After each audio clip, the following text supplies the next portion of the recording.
Well, hello, everybody.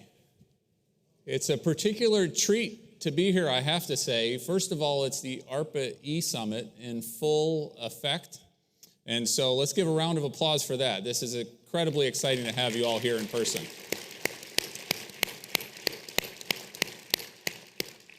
Secondly, I get the honor as a Deputy Secretary of Energy to be sandwiched in between two Secretaries of Energy, and I'm going to tell you, just between us, it's my two favorite Secretaries of Energy ever. So the current Secretary of Energy, you just got a chance to hear from her. She's such a phenomenal leader for us, not just in the department, but in this whole administration and this whole country in terms of what we're trying to do in the clean energy transition.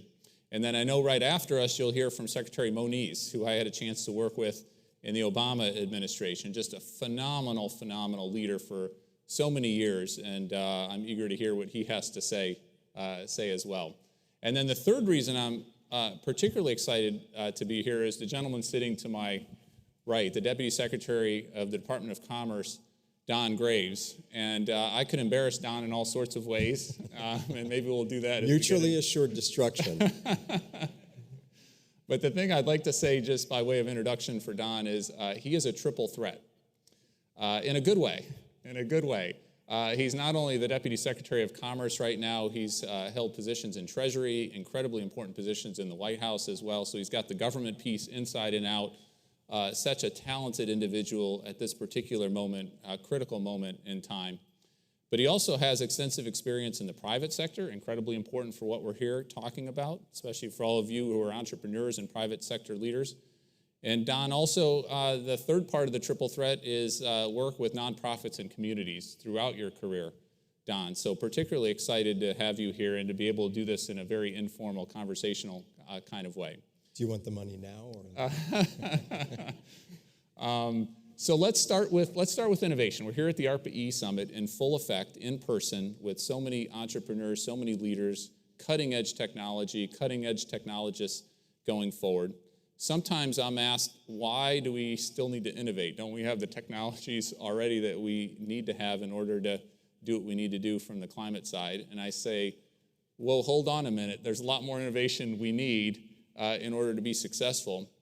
First of all, for those technologies that are already out there in the marketplace that are cost competitive, we still need to lower costs. We still need to innovate, right? Whether it's solar PV or wind or whatnot, we still need to innovate. There's still huge economic opportunities out there, affordability, driving those costs down even further. And then secondly, what keeps me up at night is all the latest science coming out of the IPCC. We need to decarbonize, we need to get to net zero in our entire economy here in the US and around the world by mid-century. The president rightfully has put a goal of net zero across our sectors by 2050. 2050 is only 27 years away from now, and there is no way we're going to be successful, in my opinion. We've got to deploy, as our secretary says. We also have to innovate, and that's why we're here at the ARPA-E Summit in particular. So first question, Don, is Commerce Department.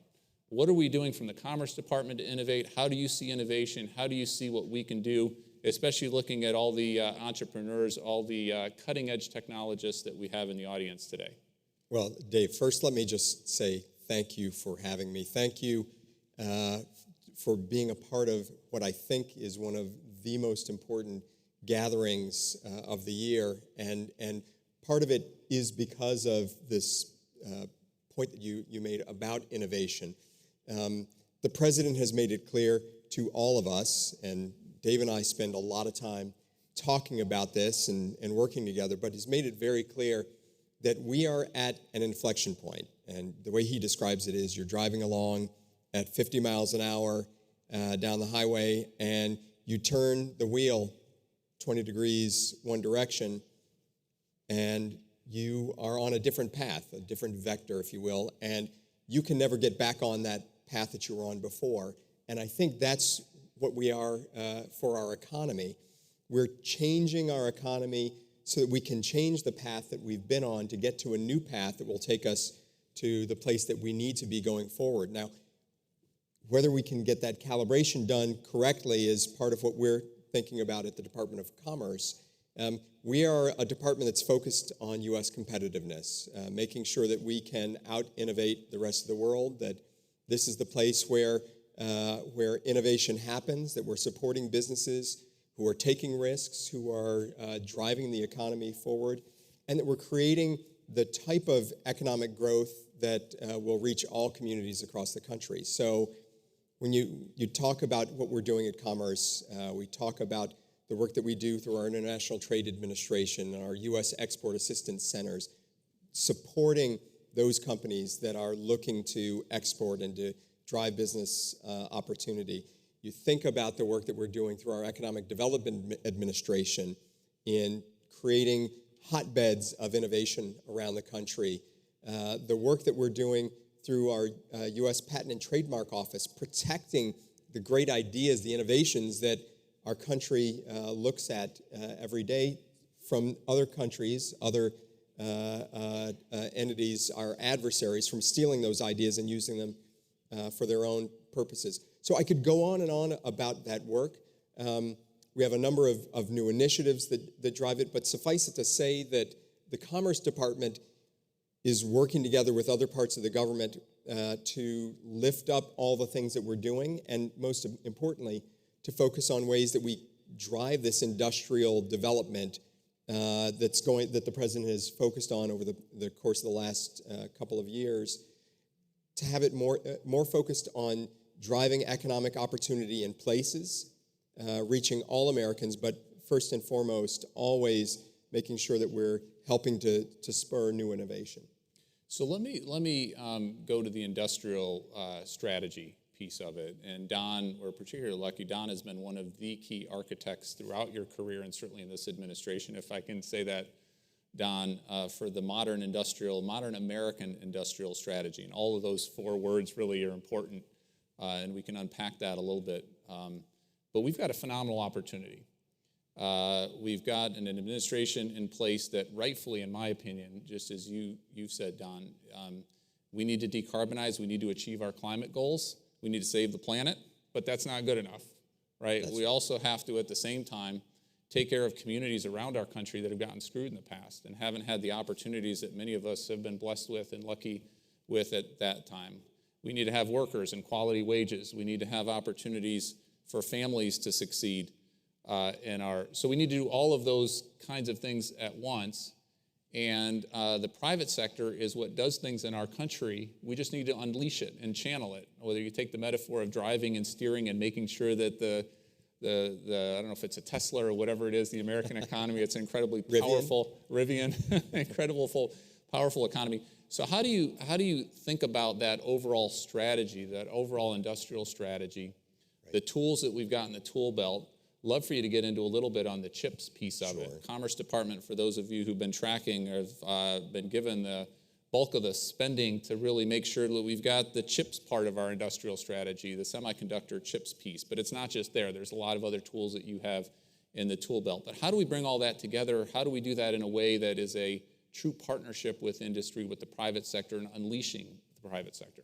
Well, it's a great question, and I'd say there are two pieces of this. There's the sort of offensive piece, and that's mainly focused on the work that we do domestically, which, and like the Department of Energy, I think the country has no idea the depth and breadth of the Department of Commerce, our 12 or 13 bureaus, depending on how you count them. We've got 17 national labs, by the way. Exactly. So we've got more than you've got, 17 to 13 on that front.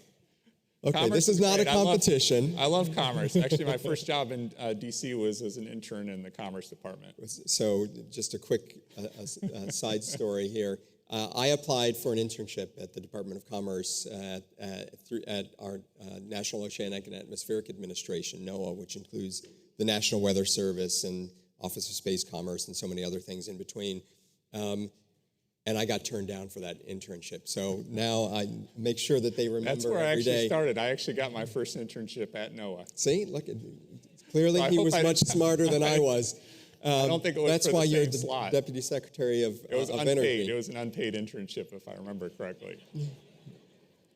But two pieces. So the offensive piece, which you raised the CHIPS effort, which is being done out of our National Institutes of Standards and Technology, which includes the manufacturing institutes, Manufacturing USA, manufacturing extension partnerships. But the CHIPS program is one of the best opportunities that we have, along with the Inflation Reduction Act efforts that you have at Energy, to put the U.S. back at the forefront on the development of chips. We know that chips are in everything that we use every day. They're in all of our appliances, our phones, computers, our cars, all of that. But they also will enable the next set of technological developments. You think about quantum information science, quantum computing. You think about the types of things that we're trying to do to drive innovation around energy and climate change. It's all happening with semiconductors at their core, because if you don't have the most advanced semiconductors, you're not going to be able to keep up with the rest of the world. CHIPS Act is going to allow us to invest more than $50 billion with a B in the advancement of chips. We're going to build the latest, greatest fabs in the U.S., crowding in private sector capital. We're also, and this is the important part for, I think, everyone here, we have two other components. It's not just about the big fabs of the world. It's also about building the ecosystem, the suppliers, the manufacturers, the researchers, the users, the consumers of these semiconductors, building an ecosystem that is resilient, that is based here or is connected in a way that where our supply chain is resilient, so nearshoring, friendshoring. And then the research and development component, so the National Semiconductor Technology Center that will drive research and development, that will drive innovation, but will do it in a way that also gets at something that I know a lot of you in the audience think about, and that's the challenges of taking cutting-edge research and development and commercializing it. There's a whole range of challenges that we have in terms of the connectivity of our ecosystems, the types of institutions that we have around the country that right now don't do as good a job of helping people take that research to market and then drive it so that it can be led here in the U.S. and in our supply chains, in our manufacturing bases.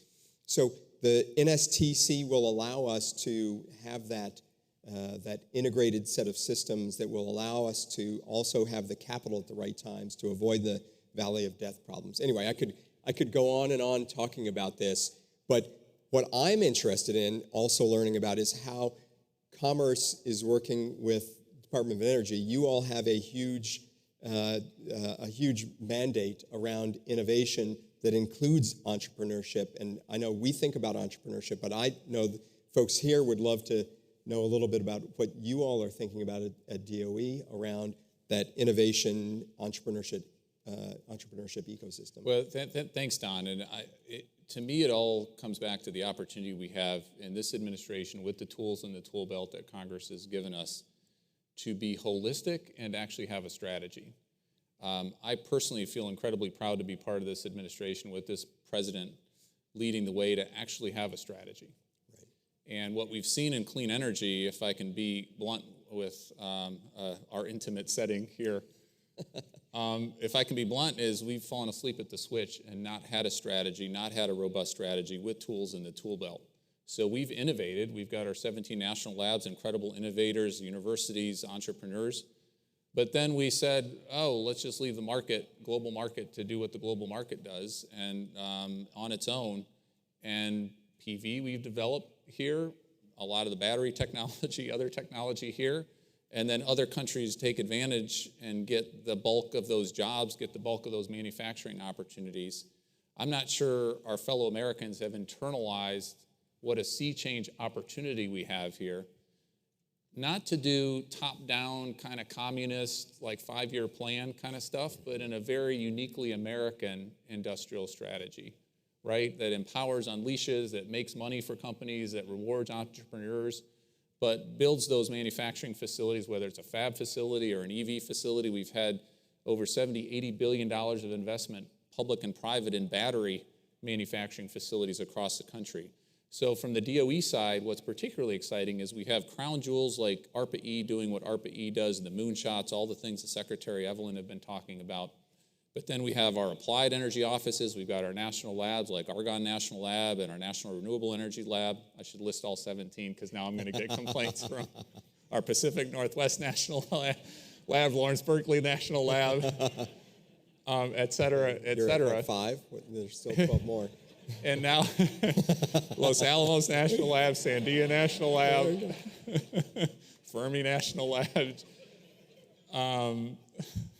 Anyway, but we also have, for the first time ever, and this is a game changer from the DOE side of things, Department of Energy, we've now got $100 billion from the Inflation Reduction Act, from the bipartisan infrastructure legislation to actually deploy and to do cost share programs, $8 billion for hydrogen hubs, building out our grid.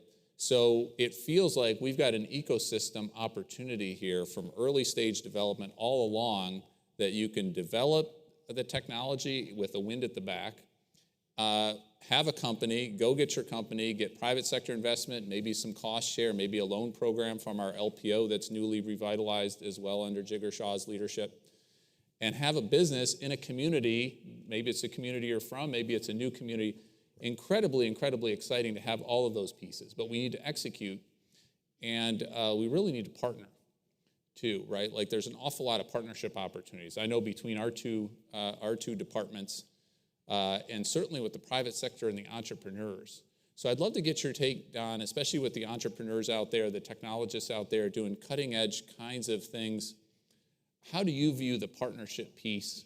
Who needs to be doing what? How do we think about this uniquely American industrial strategy and what that means for entrepreneurs? Well, I love the way that you teed it up, because we are not a command economy like some of our competitors or adversaries. So we have to do it in this uniquely American way, and that is not picking winners and losers necessarily, but setting up the type of systems, ecosystems that will allow good ideas to flourish. Part of that is what we've done with the infrastructure law and making sure that every part of the country has the systems, has the infrastructure so that they can succeed. So for instance, we're investing nearly $50 billion to make sure that every single family, every household, every community, every business has connectivity to high-speed internet or broadband around the country. That means that people can actually take their ideas, their hopes and their dreams, and turn them into reality or lives of dignity. But it's not just about that. It's also about making sure that we're investing in ways that we're lifting up the regional and local areas of success, the things that we did with the Build Back Better Regional Challenge, where we've been investing in communities across the country, billions of dollars, to lift up the community's best approaches. So if you are in a part of the country where advanced manufacturing is a strength, let's make sure that all partners in that region are connected and that we're lifting up that strength and not having this race to the bottom that we've seen in the past, where people are vying for big companies to locate some plant in that community. Big plants are good, but innovation, entrepreneurship is really the key to us being able to outperform the world. So the more that we can do to support these ecosystems that will create mechanisms for small companies, medium-sized companies, to out-innovate, to be able to go to market, and to sell around the world, the better it is for the U.S. So asking a very candid question for you, Don. Easier to say than to do and to execute in the real world, right? Yeah. So what keeps you up at night worried about long pole in the tent or whatever metaphor you want to use in terms of what we need to keep our eye on the ball as we execute, as we're the partner, as we're hearing feedback too, right? Like this is an iterative approach, right? Like for this modern American industrial strategy to work, we've got to have the back and forth, we've got to have the candid conversation, opportunities to learn from each other, improve along the way. But what keeps you up at night? What do you think is the biggest part of that that's most challenging? How long do you have? We've got 6 minutes, okay. 5 minutes and 59 seconds. So First off, it's making sure that we're not missing good ideas, good companies, good communities around the country. For instance, we know the Kellogg Foundation has shown that if we had a more inclusive society and economy where things like systemic racism didn't exist, we could have an economy, a GDP that was $8 trillion bigger than it is right now. When you're at $22, $23 trillion, whatever it is that we're at right now, $8 trillion is not an insignificant sum of money. So we have to find ways that we allow people with good ideas and the companies that can drive this innovation to be a part of the conversation. We also have to stop throwing money at bad. So I talked about this race to the bottom approach. We have to find ways that we're investing to support strengths. Mm-hmm. We're creating pathways into these opportunities. But the other thing that I'll talk about, and I said that there were two things earlier in our discussion. There's the offense piece. There's also a defense piece, and I keep, I learned from our president, because I spent a lot of time giving him cards like these so that he had points that he could raise in any meeting that he went to. He talks about the foundations of a prosperous and equitable world economic order. And part of what we're trying to do is to both drive this, our framing, the way that we approach things around the world, and I think our partners and allies believe in things, but also prevent our adversaries from having the type of economic order that would do away with our values. So the points that the president makes, shared democratic values. It's finding partners that care about democracy, that care about an order that values democracy and freedom, which includes freedom of thinking and innovating. Adherence to the rule of law is the second thing. And so if we are able to get our partners around the world and those who don't always want to partner with us to agree to a set of rules that we can abide by, then it means that innovation, American-type innovation, will flourish. The protection of rights, protection of workers' rights, protection of our ability to compete around the world, because where you have countries that are abusing human rights and workers' rights, they're able to come to market with much cheaper products.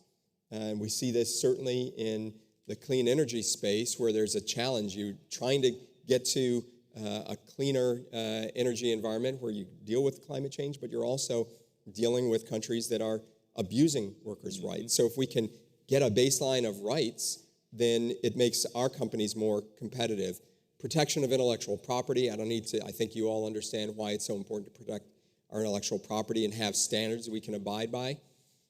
That will lead to creative capital markets, the best in the world here in the U.S., that are able to fund the type of innovation that we're talking about here today. So that's sort of the mix, and part of our defensive approach is also making sure that people aren't taking advantage of us. That's why we at Commerce are so focused on our export controls, protecting countries that seek to abuse our systems and our practices for their own advantage. But you wanted me to keep it relatively brief, so hopefully that makes some sense. Super helpful, Don. And one thing that, especially looking out at entrepreneurs and would-be entrepreneurs and those involved in ARPA-E, if we do this right, and this is not just the government doing it right, it's the private sector, it's broader society doing it right, we can resolve the cognitive dissonance that I think a lot of people go through their daily lives. By that I mean, can't we have a society that at the same time we're saving the planet? That's a big deal. Historic responsibility on our shoulders to do that for those of us who have kids like us and grandkids, et cetera, et cetera. I don't have grandkids, maybe. I don't have grandkids yet. Although I used to have hair before I had kids, so that's what kids will do to you for those who don't have kids yet. Save the planet, but you can make money and have a good life for yourself a secure life for you and your family, the dignity of a job that the president has spoken about, and not just crappy jobs, but like real jobs, real good jobs and quality jobs that we're spending so much time in this administration on. We can save our communities and have jobs for our communities and not have a big sucking sound of all those quality jobs going elsewhere, right? If we have level, fair rules of the road like you're talking about, we can aggressively compete internationally and not just have that sucking sound going out there. We can do all that. I think we can do all that. Can't we, Don? I know we've got 30 seconds left. How optimistic are you that we're smart enough, America is smart enough, our allies working with us are smart enough to pull off all of those things that you just outlined?